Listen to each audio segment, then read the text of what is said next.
자, 그래서 지금 재화가 공급된다고 그러면 재화의 공급의 방법에는 무상 공급, 유상 공급 두 가지가 있었죠.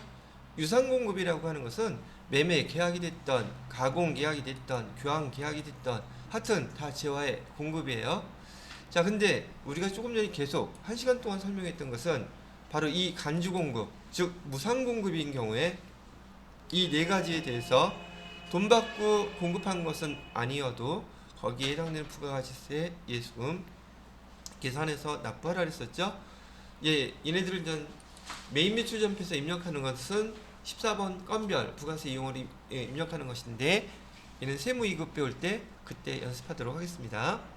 자, 지금 다시 한번 무상 공급인 간주 공급 네 가지 뭐뭐 있다고요? 첫 번째 자가 공급, 두 번째 개인적 공급, 세 번째 사업상 증여, 네 번째 폐업 시 남아있는 재와 잔존재와 네 가지요. 자가 공급에 세 가지가 있대요. 이 자가 공급 그러면 용어가 여러분들한테 되게 낯서니까 사업장이 두 개 이상 갖고 있는 사업자인 경우에 적용된다는 뜻이에요. 면세사업 관련, 면세사업 전용이라고 써놓을게요. 얘를 관련이 아니라 면세사업으로 전용하게 되면 걔는 판매한 것으로 보겠다는 뜻이고요. 두 번째, 비영업용 소형 승용차, 얘와 관련돼서 여기서 사용하게 되면, 얘도 소형 승용차에서 전용 사용하게 된다면 얘도 판매 그 차와 관련돼서 샀다고 보고 부가세 대금 예수금 납부하라는 뜻이고요. 세 번째, 타사업장으로 반출했다면, 걔 목적이 판매 목적으로 반출하면 얘 부가세 간주 공급으로 보겠다는 뜻이죠. 전시용이나 수리용, 그다음에 샘플 뭐 이런 것들은 판매 목적이 아닌 거, 그런 것들은 간주 공급이 아니란 뜻이에요. 근데 이 문제가 어떤 거하고 연결돼서 잘 나오냐면, 요 밑에 보시게 되면 재화의 공급으로 보지 않겠다고 얘기를 하고 있죠.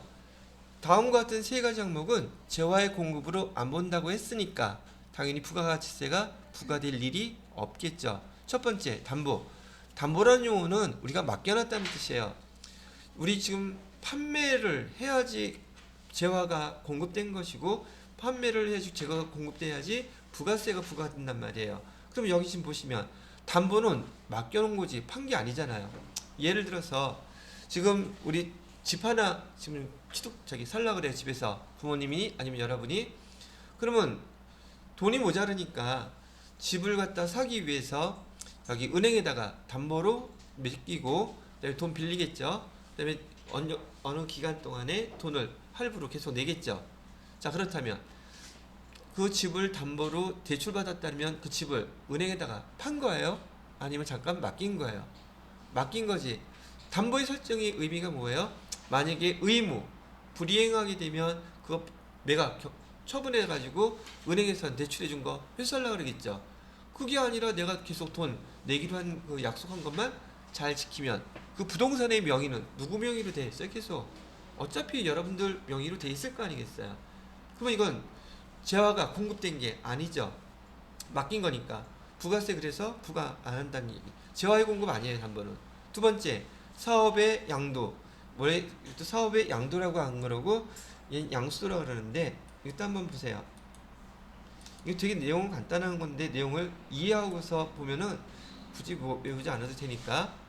여기 사업체가 있어요. 사업체가 있는데 여기 A 가나 물산이라고 합시다. 이 회사를 갖다가 지금 이 회사의 대표가 다른 회사로 지금 팔려고 그래요. 그러면 팔았다고 가정합시다. 자, 그러면 이 회사를 갖다가 여기 또 하나 더 해놓을까?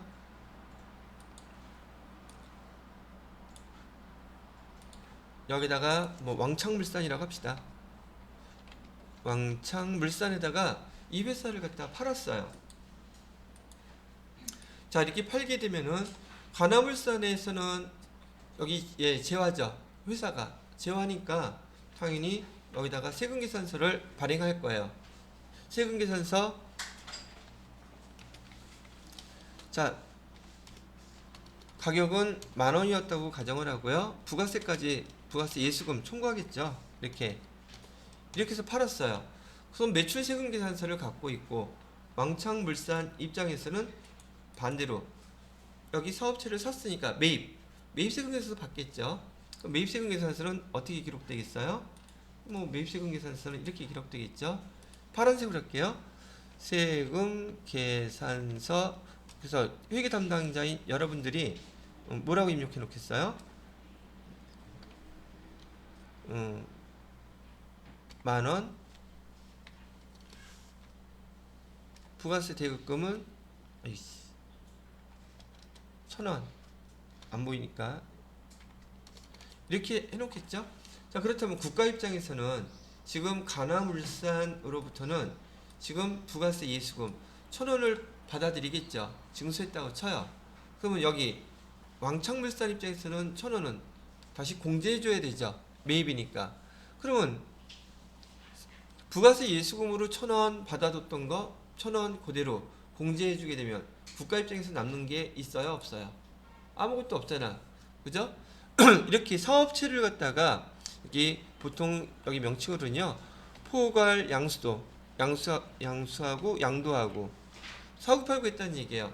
사업체를 포괄 양수도로 해서 팔았다면은 부가세법 입장에서는 재화의 공급으로 보지 않을게. 왜? 헛짓거리 하는 거니까. 그러니까 세금계산서 할 필요 있다 없다. 재화의 공급으로 보지 않기로 했으니까 재화의 공급이 아니면 부가세 부과 대상이 아니니 세금계산서 발행할 필요 있다 없다? 없다는 얘기예요. 이해되시겠죠? 자, 그래서 두 번째 재화의 공급 아닌 거 사업 양도. 세 번째는요, 세금을 내는데 아까 세금 낼 때 여러분 부가세 있는 거 있어요 없어요? 세금 내는데 내가 내야 될 여러분 저기 뭐죠? 소득세에서 거기 부가세 뭐 나오던가요? 그런 거 안 나오죠? 세금 낼 때는 부가가치세하고 관계가 없어요. 왜? 걔는 재화의 공급도 아니고. 세금이 재화예요? 돈이잖아. 아까 제가 뭐라 그랬어요? 토지하고 그다음에 금융은 부가세 부과 안 된다 그랬었죠. 대표적인 면세이기도 하고요. 뭐가 면세예요? 부가가치세가 면제돼 있으니까. 됐나요? 세금 낼 때도 마찬가지로 대부분은 돈으로 내는데 이 회사가 돈이 없어. 그래서 우리가 갖고 있는 걸로 세금 대신 노트북 500대 내면 안 될까요? 그랬더니 국가에서 뭐라 그래요? 뭐 돈이 없는데 그거라도 받아야지. 당연히 그렇게 되겠죠. 왜? 그 경매 처분하면 되니까. 그 금액만 정해진다면 세금 대신에 이렇게 노트북은 재화잖아. 재화인데도 불구하고 세금으로 받아준단 말이에요. 됐어요? 근데 그 노트북은 재화인데 국가에다가 지금 세금으로 내고 있는데 재화이기 때문에 재화가 공급됐으니까 거기에 대한 부가가치세가 발생한다? 아니요. 이건 세금 내는 거니까 조세 세금에 대한 물납은 재화의 공급으로 본다 안 본다? 안 본다고 얘기를 해주고 있는 거예요. 그래서 여러분들이 얘와 관련된 마찬가지 용어들을 갖다가 자주 보게 될 텐데 재화의 공급 아닌 거 세 가지 단어를 꼭 기억해 두세요. 얘는 기억을 해 두셔야 돼요. 어떻게요? 재화의 공급 아닌 거 첫 번째 뭐라고요? 담보. 두 번째는 뭐라고요? 사업의 양수도. 세 번째는 뭐라고요? 조세 물납. 요 세 가지는 부가세 부과 대상이 아니므로 재화의 공급에 해당되지 않습니다. 이렇게 구분을 해서 기억을 꼭 해두셔야 돼요. 이 재화의 공급이다 아니다는 조금 전에 배웠던 간주 공급과 요거 재화의 공급 아닌 거 두 개가 세트로 같이 나와요. 섞어 놓으면 시험 문제가 되니까. 간주 공급은 무료로 공급한 것임에도 불구하고 재화의 공급이죠. 얘는 재화가 공급됐음에도 불구하고 재화의 공급으로 보지 않겠다 그랬죠. 이해되셨어요? 이런 해당되는 점 문제들을 여러분들이 문제를 한번 풀어봐야지만이 이게 이렇게 나오는 거였었구나라고 금방 알아보실 수 있다는 얘기죠. 자, 그 다음에 재화가 공급되는 거에 이런 게 있다면 용역도 공급되는 게 있겠죠. 용역이라는 게 뭐라 그랬어요? 서비스업, 미용실 생각하라고 썼고 병원이라든지 컴퓨터, 가전제품, 술이라든지 뭐 등등 이런 것들은 다 용역의 공급이라 그랬죠. 지금 여러분들이 배우고 계시는 이런 교육도 당연히 용역의 공급이 될 것이고요. 그런데 지금 여기 용역의 공급에 대해서는 간주 공급, 즉 용역에 대해서도 간주 공급, 무상으로 공급해 주는 게 있어요. 용역의 간주 공급, 얘는 하나밖에 없습니다. 즉 아까 제가 뭐라 그랬어요? 간주 공급의 뜻은 무상으로 공급하는 걸 알았죠. 무상으로 그렇게 공급했음에도 불구하고 거기에 해당되는 금액에 부가가치세 10% 납부하라는 지랄 했었죠. 용역도 무상 공급 있을까 없을까? 있죠. 예를 들어서 여러분 아시는 언니가 미용실 개업했다고 놀러와 그 펌하고 그다음에 염색하고 공짜로 해줄게. 근데 시가로 따지면 그게 한 30만 원어치 돼. 근데 공짜로 해주겠대. 그러면 그거 용역이잖아요. 용역을 무상으로 공급했잖아요. 그럼 여기 간주 공급에 해당되겠죠. 그런데 용역의 간주 공급은 무상 공급은 맞는데 부가가치세 여러분들한테 뭐 펌해주고 파마해주고 해준 거 펌이지. 펌이 아니라 펌이 파마죠. 옛날에는 파마라고 불렀는데 요즘은 조금 따라간다고. 펌이 뭐의 약자예요? 어디서 퍼오는 거예요 그게? 퍼머넌트 약자예요. 퍼머넌트는 영구적인 이런 뜻인데 뻥치고 있어. 무슨 영구적이야. 이거 해서 하면 다 풀려가지고 또 하더만. 그러면 영구적이라는 얘기 하면 안 되지. 그죠? 여하튼 간에 그거하고 그다음에 염색도 해주고 등등 해서 50만 원인데 부가세 5만 원. 그래서 55만 원인데 공짜로 해준 거야. 그렇다고 해서 아까 우리 간주 공급 배운 것처럼 5만 원 별도로 세금 납부해야 되냐? 아니래요. 용역으로 무상으로 공급한 것들은 무조건 다 인정해 주겠대요. 부가세 관련이 있다 없다. 부가세 신경 쓰지 않아도 된대요. 용역에 대해서는. 그러니까 용역 무상으로 공급했다고 해서 부가세 걱정할 필요 있다 없다. 없어요. 근데 하나는 있어요. 딱 하나. 뭐냐면 건물을 갖다가 빌려주는데 임대해주는데 그게 공짜로 해주게 되면 무상 공급이죠. 공짜로 해주는데도 누구한테? 특수관계자한테 공짜로 임대해주면 그 임대해준 그 금액에 주변 시세 있겠죠? 부가가치세 납부해야 돼요. 이게 뭐라고? 용역의 간주 공급이에요. 근데 여러분들이 지금 배울 때 용역인 뭐 건물을 임대해 주는 게 왜 용역이지? 이렇게 생각이 들지 않겠어요? 자, 여기 우선 특수관계자 설명해 줄게요. 특수관계자는 누구예요? 특수부대에 있는 사람들? 아니면 저기 정보원에 있는 사람들? 국가정보원? 아니에요. 여기서 세법에서 얘기하는 특수관계자란 혈연, 지연, 학연, 동네 할 거 없이 여러분이 알고 있는 사람은 무조건 다 특수관계인이에요. 누가 특수관계인지 알겠어요? 아니까 그렇게 해주는 거 아니냐. 근데 만약에요 내가 전혀 모르는 사람이야. 혈연, 지연, 학연 알지 못하는 사람인데 길거리 지나가다가 아줌마하고 아이 깐난 아이가 너무너무 안쓰러워. 근데 나는 지금 건물 한 3개나 갖고 있어. 그래서 사무실 하나 정도 점포 조그만 게 하나 있는데 너무 안 됐었고 우리 저한테 배우신 분들은 다 천사들이니까 저 건물 거기 가서 뭐라도 장사하세요. 제가 공짜로 빌려드릴게요. 그렇게 할 수 있죠. 그거는 특수관계자 아니죠. 그 공짜로 그 사람 하라 그랬었죠. 그럼 부가세 내지는 않아도 돼요. 그런 경우는 예외겠지만 혈연, 지연, 학연 그렇게 알고 있는 사람한테 건물을 공짜로 빌려주게 되면 만약에 임대료가 그 주변에 있는 매장들 보니까 100만 원을 내 매달. 그럼 10만 원은 부가가치세 내야 된다는 얘기예요. 매달. 아시겠어요? 그게 바로 이 용역의 간주 공급 유일하게 하나 딱 나타나 있는 거예요. 그럼 조금 전에 얘기했던 것처럼 여러분들이 얘가 용역의 공급인지 그다음에 재화의 공급인지를 갖다가 배우지 않으면 몰라 이거. 세법에서 이런 경우에는 재화의 공급이에요. 이런 경우에는 용역의 공급이에요. 그거 구분하는 거 당연히 시험 문제 자주 내겠죠. 배우지 않으면 모르니까. 그게 바로 조금 전에 건물 제가 빌려줬을 때라고 얘기했던 이 녀석이에요. 자 봐요. 이것도 그냥 여기 보기 전에 설명만 제가 잘 이해하려고 해보세요. 건물을 갖다가 내가 팔았어요. 건물을 팔면 이 건물이라는 게 재화거든요. 건물을 팔면 재화예요. 근데 건물의 일부를 빌려주면 그건 용역이에요. 약속이에요. 이렇게 보자고요. 다시 건물을 팔면 뭐로 본다? 재화라고 본다. 건물을 빌려주면 그건 용역으로 구분하는 거예요. 됐어요? 근데 이 건물하고 똑같은 게 뭐냐면 무형자산이에요. 무형자산이 예를 들어서 특허권을 다른 누구한테 팔았다. 그러면 그건 재화예요. 보이지는 않지만 그렇지만 걔를 특허권을 빌려줬다. 그건 용역이에요. 그래서 건물하고 무형자산을 똑같이 기억하셔야 되고 팔면 재화, 빌려주면 용역 그렇게 구분하세요. 두 번째 가공. 가공이라는 말은 여러 번 설명해 드렸었는데 가공은 뭔가 변형시키는 거죠.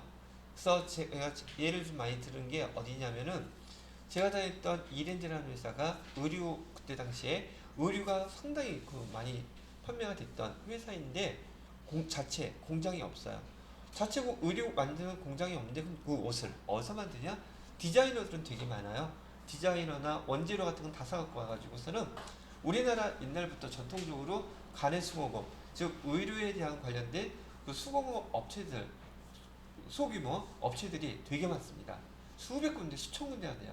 그래서 그런 업체들한테 그 사이즈나 모델이나 그다음에 디자인이라든지 해당되는 걸 갖다가 본 디자이너들이 있으니까 그 본하고 원재료들 다 갖다 줘요. 그럼 거기서 뭐만 이용하는 거야? 그네들의 기계하고 거기 옷 만들어 달란 대로 노동력 그것만 이용해서 완성되면 그거 다시 납품받아서 파는 거예요. 그러면 공장이 없어도 지금 옷을 만들어 팔 수 있다는 뜻이잖아요. 그죠? 이게 가공이에요. 가공이라는 것은 여러분들한테 아까 얘기했던 서비스예요. 즉 사람의 힘. 됐어요? 그래서 자 봐요. 그 옷본하고 그 옷을 만들기 위한 모든 재료를 가공업체 A라는 데다가 다 줬어요. 그럼 거기서는 만들기만 해서 바로 우리한테 납품했단 말이죠. 그렇게 했을 때는 그건 가공, 용역이에요. 그 사람들이 기술을 이용했다고 보시면 돼요. 반면에 똑같이 다 줬는데 만약에 지퍼, 레이스, 그다음에 단추 이런 것들을 갖다가 그 업체에서 사가지고 달아서 이렇게 만들어서 주세요. 그랬단 말이에요. 그러면 많이 물건들 줬는데도 원재료 줬는데 일부라도 그 가공업체에서 사가지고 걔를 붙여갖고선 우리 회사에 납품했다. 그건 용역이 아니라 재화예요. 일부라도 아니면 전부를 다 자기네가 만들어서 납품을 하면은 그때는 재화. 그냥 순수하게 모든 거 다 갖다 주고 가공만 해서 바로 넘기는 거 그거는 용역. 그건 똑같은 상황인데도 뭔가 다르죠. 왜? 용어 자체가 구분되잖아.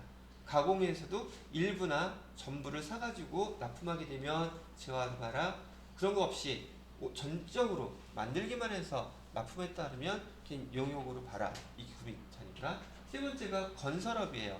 건설업도 건물 짓는 사람이 건축업자가 그 일부를 사다가 자기네가 짓고 돈 청구할 수 있죠. 근데 건설업은 이유, 불문, 여하, 막론하고 무조건 다 용역으로만 구분합니다. 이건 약속을 하지 않으면 모르는 내용들이기 때문에 알고 있는지 모르고 있는지 보기에서 한두 가지씩 문제가 출제가 됩니다. 그래서 구분하는 방법 이렇게 기억을 해 두시라고 얘기를 해 드리는 거지요. 그래서 제가 여기 빨간색으로 이렇게 구분해 놨어요. 자주 출제가 되는 항목이니까.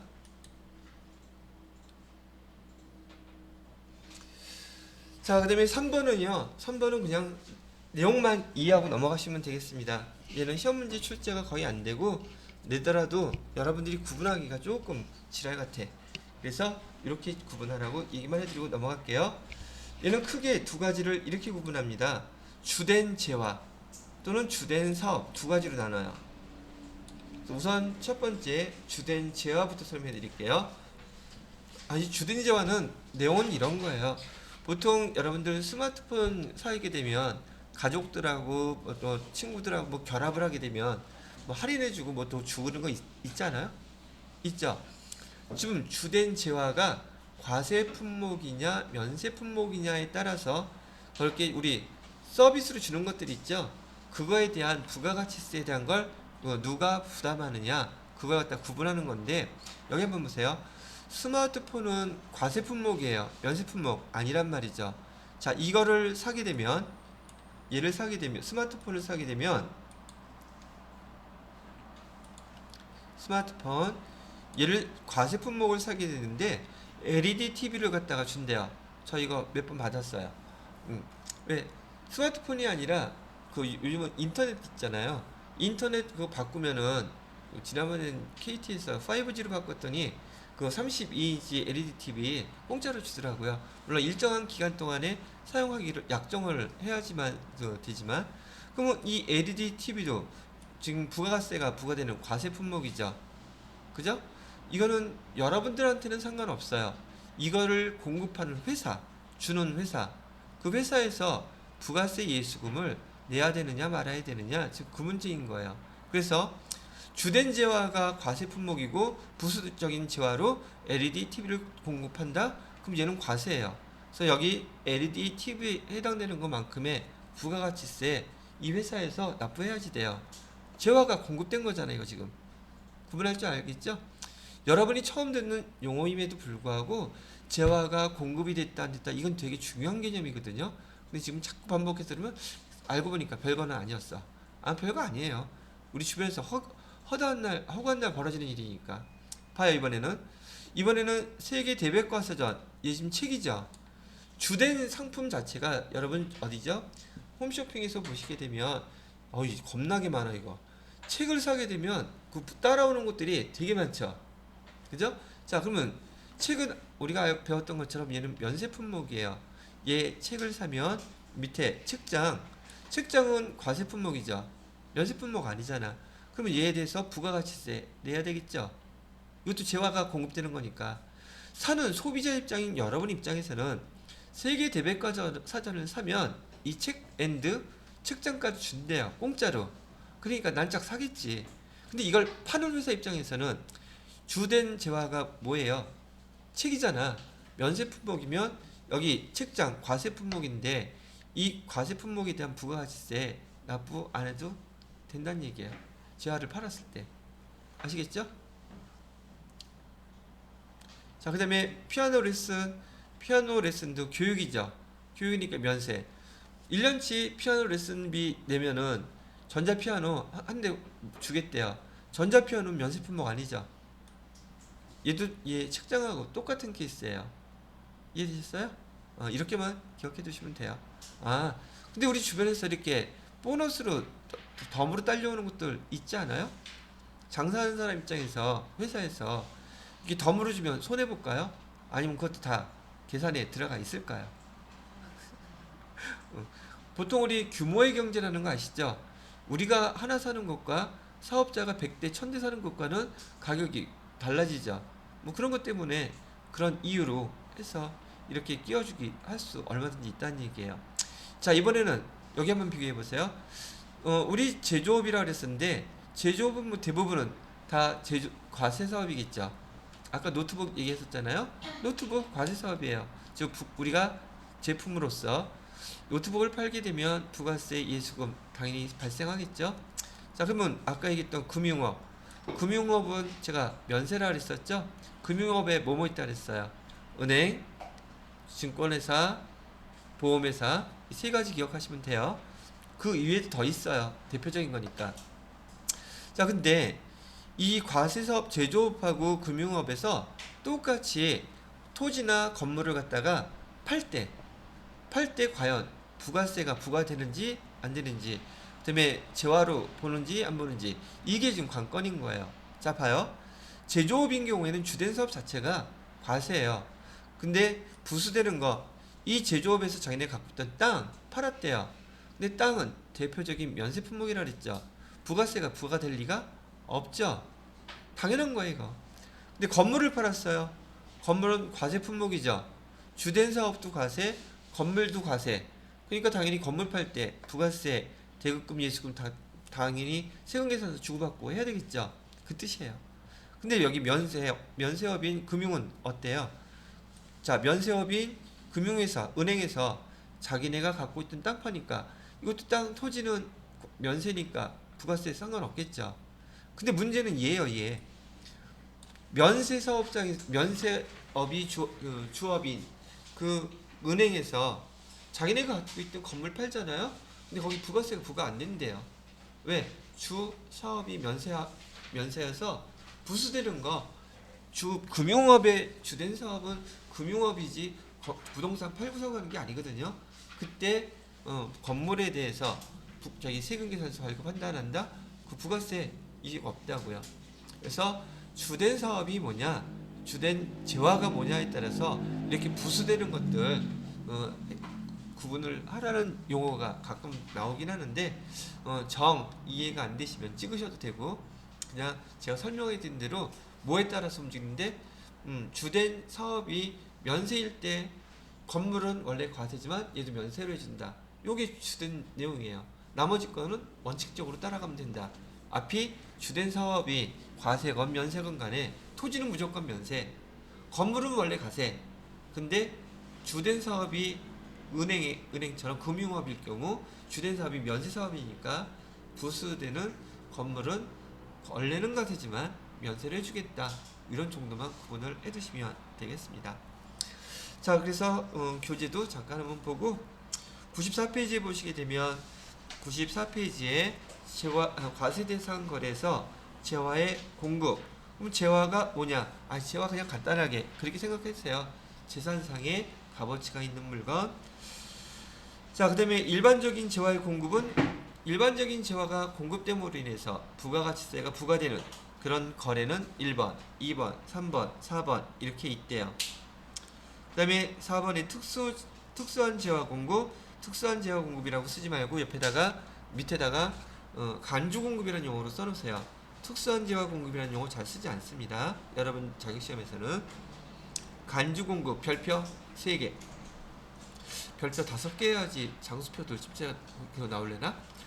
되게 중요한 항목이니까 다음 페이지에 사업상 증여와 폐업시 잔존 재화까지요. 그 다음에 재화의 공급으로 보지 않는 경우 얘는 별표 2개. 보통 간주 공급하고 얘하고 섞여서 문제가 자주 출제되니까. 그 다음에 밑에 있는 주의 파란색으로 글자 뒷담 한쳐 왜 많을까? 출제가 그렇게 많이 됐다는 뜻이에요. 반드시 읽어보셔야 되는 항목이에요. 그 다음에 96페이지에 보시면 용역의 공급 및 재화의 수입이라고 되는데 용역의 공급에서는 거기 중간에 2번에서 보시게 되면 뭐가 있나, 아까 설명해 드린 걸로 끝내야 되겠네요. 여기는 안 나왔으니까. 건물을 갖다가 임대해 주는 경우 건물 무상임대 특수관계자 그렇게만 써놓으면 되겠죠. 용역이 간주 공급으로 보는 것은 하나밖에 없어요. 그거 건물의 무상임대 누구에게? 특수관계자에게. 자, 그 다음에 그 밑에 칸으로 내려가시면 재화 용역 공급 사례 나와있죠. 걔는 별표 하나 정도만 해놓으세요. 조금 전에 제가 설명해 드렸던 거기 건물, 건축업은, 건설업은 무조건 용역. 그 다음에 가공인 경우는 재화의 공급일 수도 있고 용역의 공급일 수도 있고 이런 경우 두 가지 나와 있고요. 그 다음에 무형자산하고 건물에 대해서 용역, 임대 빌려주면 용역, 매각하면은 재화. 그거 표시해 놓은 거예요, 이 교재가. 재화의 수입은 별다른 문제 없을 것이고요. 거기 제가 사람이 어떤 서비스를 하게 되면 그건 용역이라 그랬죠. 사람의 힘의 대가로 돈을 공급하고 돈을 받게 되면은 그건 우리 그 용역이라고 되어 있는데요. 만약에 이 사람이 어떤 회사와 고용 관계에 의해서 용역을 공급하는 것이라면 이거는 용역의 공급이 아니에요. 즉 어떤 말이냐면 여기 카센터에서 그분이 개인 사업자로서 차를 수리하게 되면 그건 용역의 공급이에요. 그래서 그분이 차 수리하고 나서 10만원, 그다음에 부가세 만원 이렇게 청구해요. 그 사람이 차를 수리한 대가는 10만원이지만 용역이 공급됐다 그래서 부가세 예수금도 세금 부과한다는 얘기예요. 그런데 현대자동차에서 고용관계에 의해서 거기서 수리, 정비 하시는 분들 있죠. 그런 분들이 수리, 그건 용역이잖아. 똑같이. 그죠? 그런데 거기에서 부가가치세 붙인다 안 붙인다.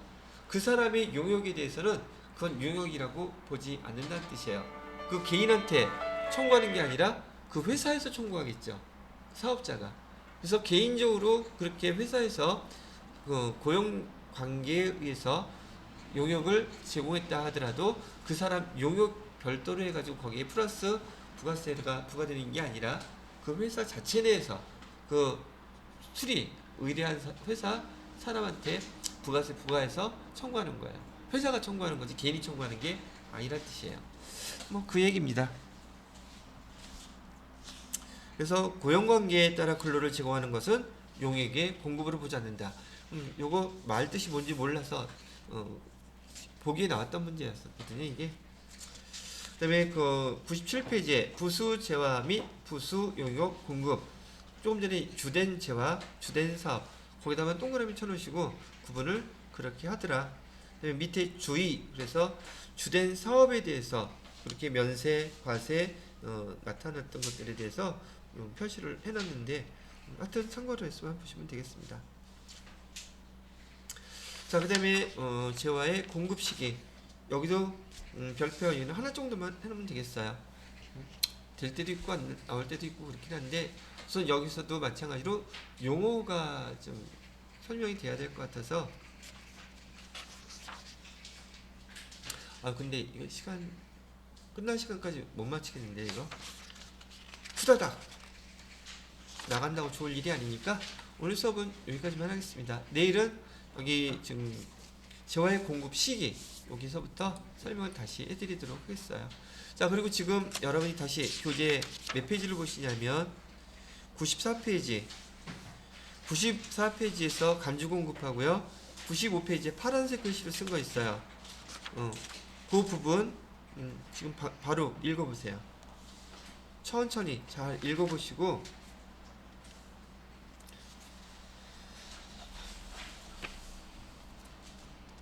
그 다음에 간주 공급 암기하세요. 이따가 끝나기 한 2, 3분 전에 전체적으로 질문을 할 거예요.